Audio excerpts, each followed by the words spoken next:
فجر کا وقت اللہ تعالیٰ کی خاص رحمتوں اور برکتوں کا لمحہ ہوتا ہے۔ یہ وہ گھڑی ہے جب زمین پر سکون ہوتا ہے مگر آسمان پر فرشتے گواہ بنتے ہیں۔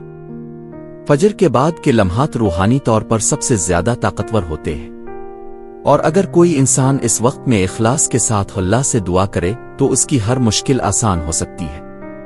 آج ہم آپ کو ایک ایسا وظیفہ بتانے جا رہے ہیں جو فجر کے بعد پڑھا جائے تو زندگی کی ہر پریشانی میں سکون اور نجات کا ذریعہ بن سکتا ہے۔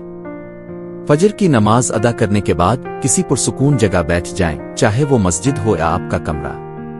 اپنے دونوں ہاتھ اٹھائیں اور دل سے اللہ تعالیٰ سے دعا مانگیں۔ اس وقت کا ایک خاص وظیفہ ہے ایفتویہ، اس کو 313 مرتبہ پڑھیں۔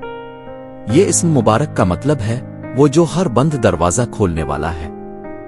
جب آپ اسے یقین اور اخلاص کے ساتھ پڑھتے ہیں تو اللہ تعالیٰ آپ کے لیے ہر رکاوٹ، ہر مشکل اور ہر بند راستہ کھول دیتا ہے، چاہے وہ رزق کا ہو، صحت کا ہو یا کسی غم کا۔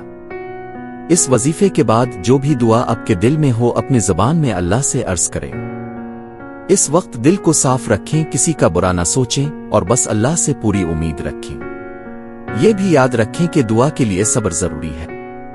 ہر دعا فوراً قبول نہیں ہوتی مگر اللہ ضرور سنتا ہے اور بہترین وقت پر بہترین انداز میں عطا فرماتا ہے۔ اگر آپ چاہیں تو اس وظیفے کو روزانہ فجر کے بعد اپنی روٹین کا حصہ بنا سکتے ہیں۔ صرف چند دنوں میں آپ محسوس کریں گے کہ زندگی میں سکون بڑھ رہا ہے اور جو کاموں میں رکاوٹ تھی وہ ختم ہو رہی ہے۔ اللہ کا ذکر دلوں کو منور کرتا ہے اور پریشانیوں کو آسانیوں میں بدل دیتا ہے۔ آخر میں صرف اتنا کہنا چاہوں گا، اللہ سے مانگنا کبھی بند نہ کریں۔ وہی بادشاہ ہے، وہی خالق ہے اور وہی ہے جو بغیر حساب کے عطا کرتا ہے۔ ہر صبح فجر کے بعد اس سے بات کریں، اس کے سامنے دل کھولی اور اپنی زندگی کی کتاب اسی کے حوالے کریں۔